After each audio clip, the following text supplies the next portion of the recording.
હાલના લેક્ચરમાં આપણે સમગુણોત્તર મધ્યકની થિયરી કરી હતી, એના ઉપરના દાખલા કર્યા હતા, બરાબર.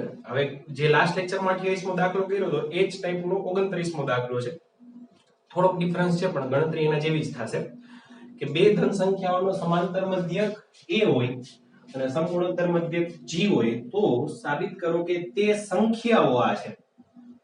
જેનો સમાંતર મધ્યક a હોય અને સમગુણોત્તર મધ્યક g હોય તો આપણે સંખ્યા આવી છે એવું સાબિત કરવાનું છે, બરાબર. તો આપણે પહેલા ધારી લઈએ કે ધારો કે બે સંખ્યાઓ a અને b છે.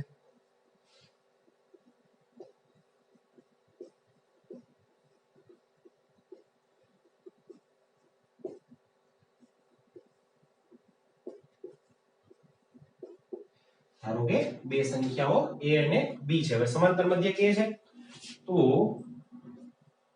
a અને b નો સમાંતર મધ્યક શું થાય? થિયરી યાદ કરી લો, a + b ના છેદમાં 2 એના બરાબર 1, બરાબર. અને સમગુણોત્તર મધ્યક શું થાય?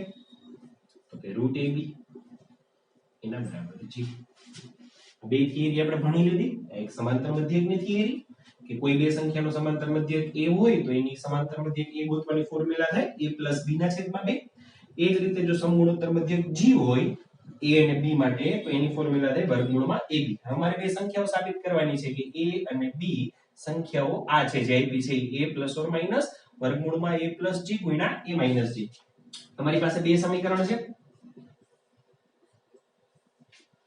a અને b અને બે ચલ છે a અને g. મારે a અને b ને a અને g ના સ્વરૂપમાં ગોતવાની છે. તો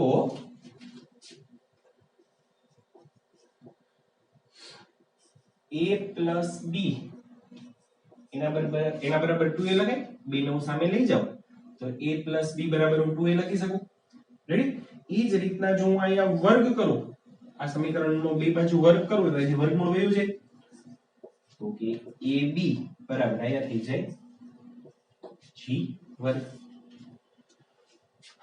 a + b બરાબર 2a અને a * b બરાબર g વર્ગ. તો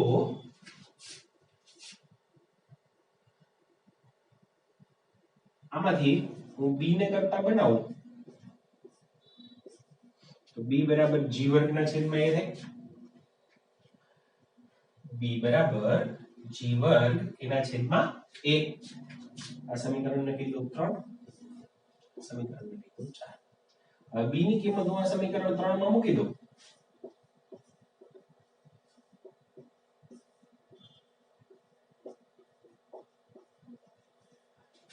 તો શું થાય? તો કે a + b ની જગ્યાએ શું આવી જશે? g વર્ગ ના છેદમાં a = 2a. 2a એમ ને b ની જગ્યાએ મેં g વર્ગ ના છેદમાં a કિંમત મૂકી દીધી. હવે આ લસા લેશું તો શું થશે? તો કે a વર્ગ ના છેદમાં g વર્ગ ભાગ્યા a = 2a. એને હું સામે લઈ જાઉં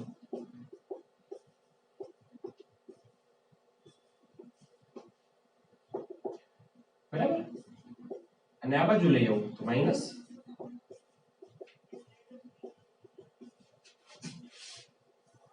હવે જેવું તમે x વાળું દ્વિઘાત સમીકરણ કરતા એવું આ a વાળું દ્વિઘાત સમીકરણ થઈ ગયું. જોવો જી, આ a વર્ગ, આ a અને આ અચળ પદ. તમને યાદ હોય કે આવું કોઈ દ્વિઘાત સમીકરણ હોય ax વર્ગ + bx + c = 0 તો શ્રીધરન આચાર્ય ફોર્મ્યુલા આવું કંઈક કહેતી કે x = -b ± ડેલ્ટા. ડેલ્ટા એટલે કે b² - 4ac એના છેદમાં 2a.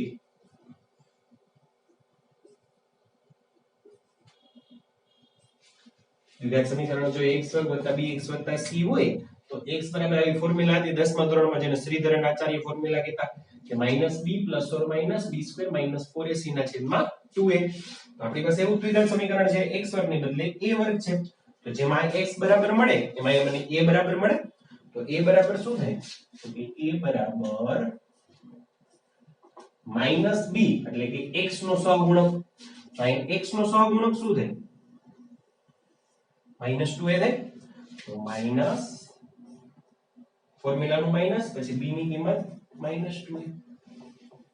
± વર્ગમૂળમાં b વર્ગ - 4ac. b વર્ગ એટલે કે -2a નો વર્ગ, -2a નો વર્ગ 4a². 4 AC એ એટલે કે x વર્ગનો સહગુણક x વર્ગના સહગુણકને આપણે એ કહી છીએ તો અહીંયા a વર્ગનો સહગુણક આગળ કાઢવો હોય તો 1 હોય ગુણ્યા c c એટલે કે અચળ પદ તો અચળ પદ શું છે કે g વર્ગ કારણ કે આ સમીકરણ a વાળું છે તો અચળ પદ શું થાય તો કે g વર્ગ છેદમાં 2 ગુણ્યા a એટલે કે x વર્ગનો સહગુણક અહીંયા a વર્ગનો સહગુણક તો કે x એટલે કે 2 ગુણ્યા a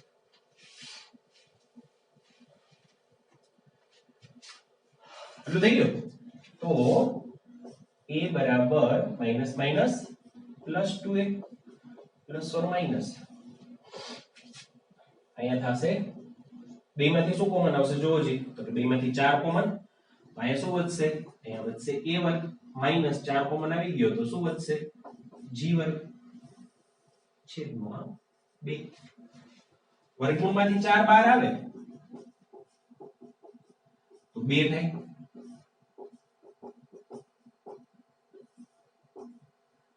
અંશમાંથી 2 કોમન તો કૌંસમાં a પ્લસ ઓર માઈનસ વર્ગમૂળમાં a વર્ગ માઈનસ g વર્ગ તફાવતનો અવયવ x વર્ગ માઈનસ a y વર્ગ x minus y x plus y એટલે કે a minus g a plus g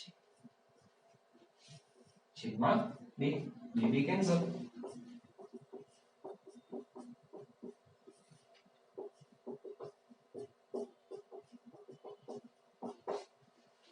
a બરાબર a plus or minus a minus g ના છેદમાં a પ્લસ g સરાતો સીધો જવાબ આવી ગયો આપણે બે સંખ્યા ગોતવાની હતી આપણે ખાલી a જ મળ્યો આપણે તો a અને b બે ગોતવાના છે કે એક આ ને એક આ તો બે કેમ મળે તો કે અહીંયા એકવાર a બરાબર a પ્લસ આ લેવાનું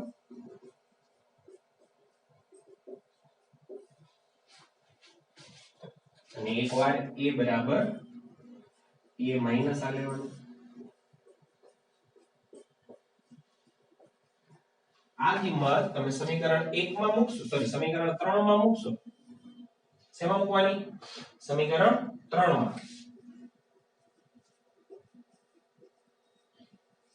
સમીકરણ 3 માં આ કિંમત મૂકો તો શું થાય તો કે a પ્લસ વર્ગમૂળમાં a minus g a plus g મેં એની જગ્યાએ મૂકી દીધું પ્લસ b બરાબર 2a તો b બરાબર અહીંયાથી હું b ને કરતા બનાવું તો આ બે સામેની બાજુ જાય આ બે સામેની બાજુ જાય તો માઈનસ થાય 2a માઈનસ a આ સામેની બાજુ ગયું તો minus a minus g a plus g તો જો તમે a બરાબર a પ્લસ વર્ગમૂળમાં લ્યો તો b બરાબર મળે a માઈનસ વર્ગમૂળમાં અને જો a બરાબર a માઈનસ વર્ગમૂળમાં લઈને સેમ કેલ્ક્યુલેશન आज कैलकुलेशन करशो तो b प्लस મળશે मींस a માં વચ્ચે પ્લસ હોય તો b માં વચ્ચે માઈનસ આવે a માં વચ્ચે માઈનસ હોય તો b માં વચ્ચે પ્લસ આવે मींस બે સંખ્યા તો ઈ જ થઈ તો જે આપણે સાબિત કરવાનું હતું સાબિત થઈ ગયું રેડી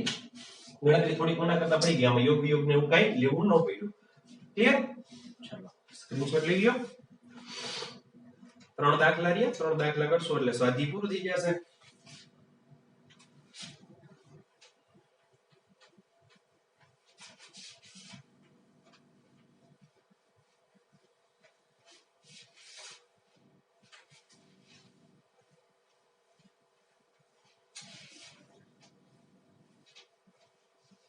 नेक्स्ट क्वेश्चन नंबर 30 બેક્ટેરિયાના ઉછેરમાં તેની દર સંખ્યા દર કલાકે બમણી થાય છે જો શરૂઆતમાં બેક્ટેરિયાની સંખ્યા 30 હોય તો 2 કલાક 4 કલાક અને એન્ડમાં કલાકે બેક્ટેરિયાની સંખ્યા શોધો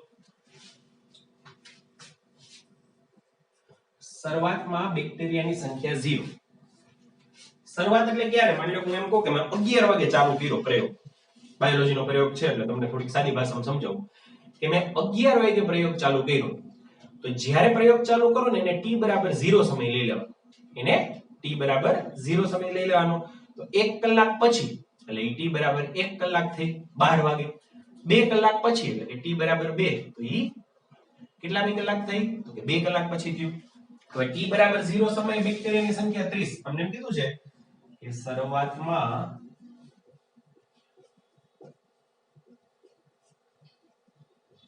બેક્ટેરિયાની સંખ્યા 30 છે એટલે કે t બરાબર 0 કલાકે બેક્ટેરિયાની સંખ્યા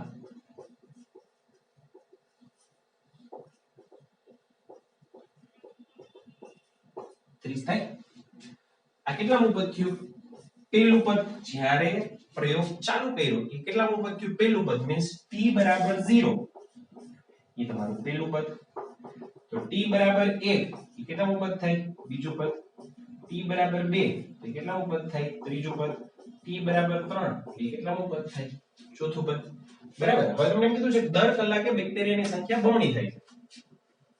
મીન્સ t બરાબર 1 કલાકે બીજું પદ કયું?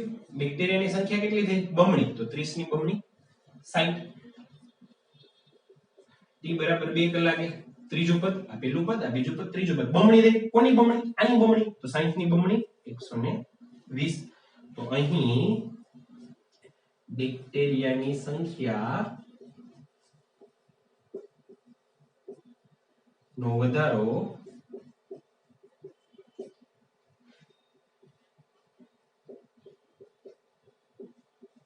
સમગુણોત્તર શ્રેણી સ્વરૂપમાં થશે. બેક્ટેરિયાનો વધારો કયા સ્વરૂપમાં થશે? સમગુણોત્તર શ્રેણીમાં. જો 30 ની 60, 60 ની 120, જ્યાં પહેલું પદ 30, ગુણોત્તર કોઈ કહી શકશે કેટલો થશે? 60 ભાગ્યા 30 2, 120 ભાગ્યા 60 2, કે r બરાબર 2. ગુણોત્તર બમણો 2. હવે આપણે કેટલી વસ્તુ શોધવાની છે?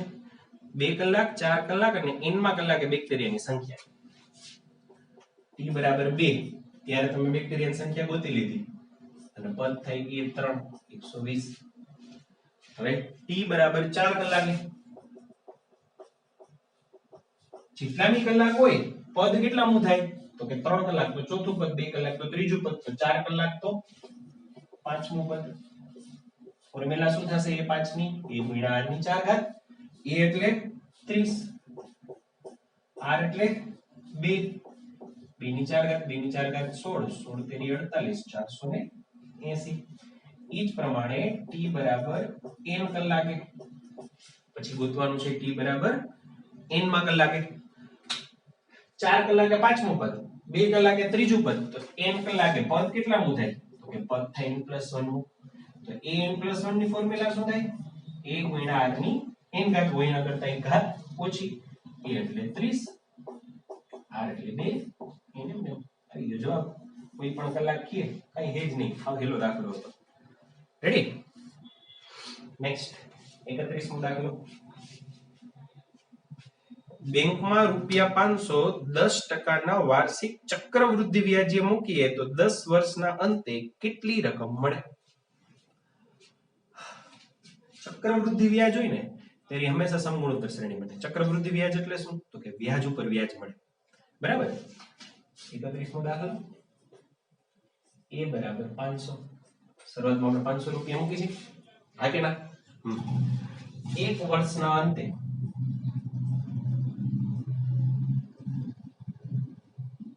કેટલામું પદ થશે? બીજું પદ થશે. પહેલું પદ તો 500 થઈ ગયા. જ્યારે મેં મૂક્યા, માની લો કે 2020 ની 1 જાન્યુઆરીએ મૂક્યા, તો 2021 ની 1 જાન્યુઆરી એક વર્ષ પૂરું થાય તો પહેલું પદ તો કયું હતું? 500 રૂપિયા. તો એક વર્ષ પછીનું જે પદ મળે કેટલામું પદ મળે? તો કે બીજું પદ. ત્યારે રૂપિયા કેટલા થાય? તો કે 500. એમાં મને કેટલું વ્યાજ મળે છે? 10%. 10% કોના? તો કે 500 ના. તો 10% કેમ મળે? તો કે 100 એ 10, 500 એ કેટલા? તો કે 500 ગુણ્યા 10 ભાગ્યા 100. 83. એ હજામાં પૂછતા ને તો રૂપિયા થશે 500 પ્લસ 0 ગયા ગુણ્યા 50, સોરી વત્તા 50. તો 500 વત્તા 50 એટલે 550. 2 વર્ષના અંતે કેટલામું પદ થાય? ત્રીજું પદ. ચક્રવૃદ્ધિ વ્યાજ છે. ચક્રવૃદ્ધિ વ્યાજ કોના ઉપર લાગે? તો કે વ્યાજના વ્યાજ ઉપર. મીન્સ આના ઉપર લાગે. 500 ઉપર ન લાગે. એને સાદું વ્યાજ કહેવાય. ખાલી 500 ઉપર જ વ્યાજ લાગતું જાય કયું થાય? સાદું વ્યાજ. ચક્રવૃદ્ધિ વ્યાજમાં કોના ઉપર લાગે? તો કે વ્યાજ ઉપર વ્યાજ લાગે. મીન્સ એક વર્ષ પછી વ્યાજ 50 રૂપિયા મળ્યો, 550 રૂપિયા બોલ થઈ ગયા. તો મને જે હવે વ્યાજ મળશે કોના ઉપર મળશે તો કે 550 ઉપર. તો 550 વત્તા 550 થઈ ગયા હતા. હવે એમાં પાછું 10% વ્યાજ મળે. કોનું 10%? તો કે 550 નું 10%. એટલે કે 100 એ 10 તો 550 એ કેટલા? કે 550 ગુણ્યા 10 છેદમાં 100 0 0 ગયા 550 ને 55 કેટલા થયા 605. હવે જો આ સમગુણોત્તર શ્રેણી થઈ ગઈ. અહીં 550 ભાગ્યા 500 11 ના છેદમાં 10 થાય 10 50 50 ને 2 50 55 અથવા 605 ભાગ્યા 550 કરો તો 11 ના છેદમાં 10 55 ગુણ્યા 10 55 ગુણ્યા 11 તેથી a બરાબર 500 અને r બરાબર 11 ના છેદમાં 10. a અને r બે મળી ગયા. હવે મારે શું ગોતવાનું છે તો મને એમ કીધું છે કે 10 વર્ષના અંતે કેટલી રકમ મળે.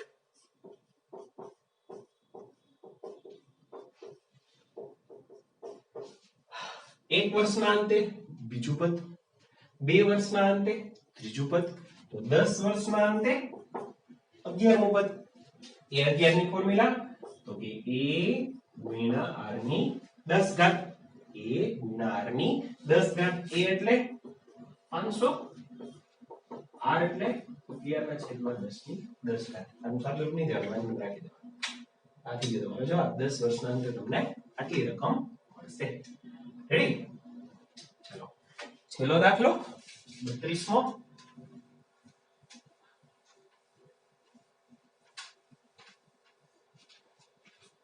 જો દ્વિઘાત સમીકરણ બીજોના સમાંતર અને સમગુણોત્તર મધ્યક અનુક્રમે 8 અને 5 હોય તો તે દ્વિઘાત સમીકરણ મેળવો.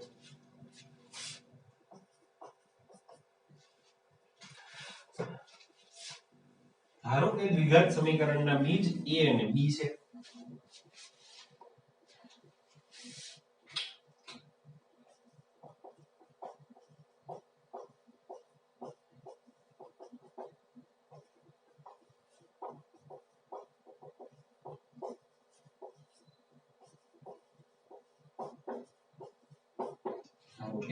દ્વિઘાત સમીકરણના બીજ a અને b છે. તમને એમ કીધું છે કે દ્વિઘાત સમીકરણના બીજોના સમાંતર અને સમગુણોત્તર મધ્યક આપ્યા છે. બીજ મેં ધાર લીધા a અને b, બરાબર. બીજોનો સમાંતર મધ્યક શું આપ્યો છે?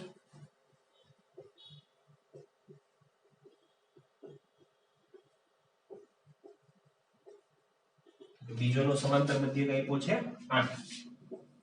આમ લખી શકાય a plus b ના છેદમાં 2 બરાબર 8. a plus b બરાબર 100. સમીકરણ નંબર 1. બીજોનો સમગુણોત્તર મધ્યક શું આપ્યો છે? બીજોનો સમગુણોત્તર મધ્યક આપ્યો છે 5.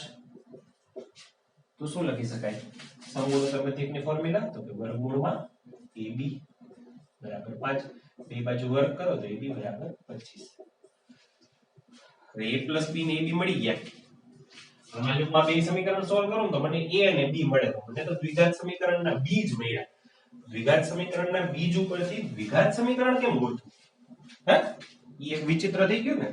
આપણે ઊંધું કર્યું. પહેલા મેં કોઈ દ્વિઘાત સમીકરણ લખું. x વર્ગ minus 5x વત્તા 6 બરાબર 0. આ કોઈ દ્વિઘાત સમીકરણ છે. x વર્ગ minus 5x વત્તા 6 બરાબર 0. આના ભાગફાડો જે 6 ના ભાગફાડો 5 આવે તો કે 3 ગુણ્યા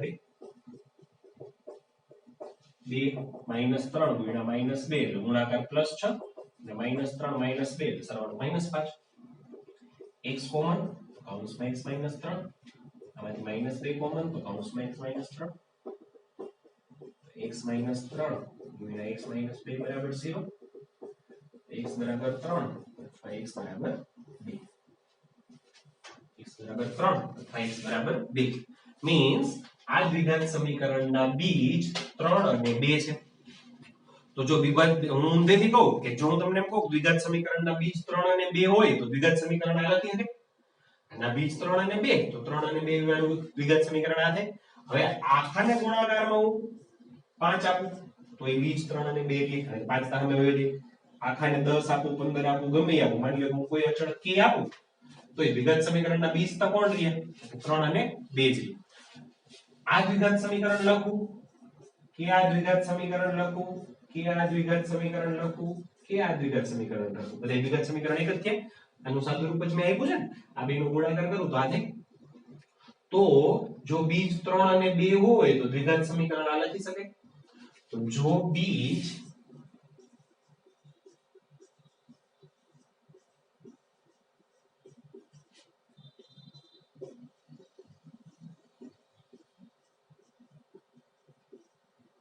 a અને b હોય જો 3 અને 2 બીજ છે તો દ્વિઘાત સમીકરણ થયું x - 3 ગુણ્યા x - 2 તો જો બીજ a અને b હોય તો દ્વિઘાત સમીકરણ શું થાય તો કે k ગુણ્યા x - a ગુણ્યા x - b બરાબર c ઊંધી રીતે બરાબર તમને સમજાય એટલે આ દ્વિઘાત સમીકરણ માટેના બીજ આ તો આ બીજ માટેનું દ્વિઘાત સમીકરણ આ તમે દ્વિઘાત સમીકરણ આ લખો આ લખો આ લખો કે આ લખો હવે આ શું કામ ન લખ્યું તો કે અહીંયા બીજ મને મળ્યા 3 અને 2 હવે અહીંયા 5 ને 6 છે કેમ કરવી ખબર ન પડે પણ અહીંયા શું હતું કે જો બીજ 3 અને 2 તો દ્વિઘાત સમીકરણ x - 3 x - 2 હું તમને એમ કહું કે કોઈના બીજ x = 4 અને x = 5 છે તો તમે દ્વિઘાત સમીકરણ લખી શકો કે x - 4 ગુણ્યા x - 5 આગળ ગુણાકારમાં ગમે એ કે ઈ પ્રમાણે એમ કહો કે બીજ 8 અને 9 છે તો x - 8 x - 9 બીજ 10 અને 15 છે x - 10 x - 15 બીજ -3 અને -2 છે બીજ -3 અને -2 છે તો x + 3 x + 2 તમને જે બીજ મળે એને તમારે માઈનસ કરવા -3 હોય તો x - -3 તો x + 3 અને x + 2 બીજ 2 અને -1 છે 2 અને -1 તો સમીકરણ x - 2 x - -1 એટલે કે x + 1 બરાબર 0 આગળ ગુણાકારમાં k કારણ કે આગળ ગુણાકારમાં k આપો તો એનાથી કઈ ફરક પડે નહીં એટલે આપણે જનરલ દ્વિઘાત સમીકરણ લખવાનું એટલે મેં આગળ શું આપ્યો k હવે બે રીત થાય એક કે આ બે સમીકરણ ઉકેલીને a અને b ગોતો ને પછી આમાં મૂકો પણ એવી કરવાની જરૂર નથી આપણી પાસે એક શોર્ટકટ છે એના માટે શું શોર્ટકટ છે તો કે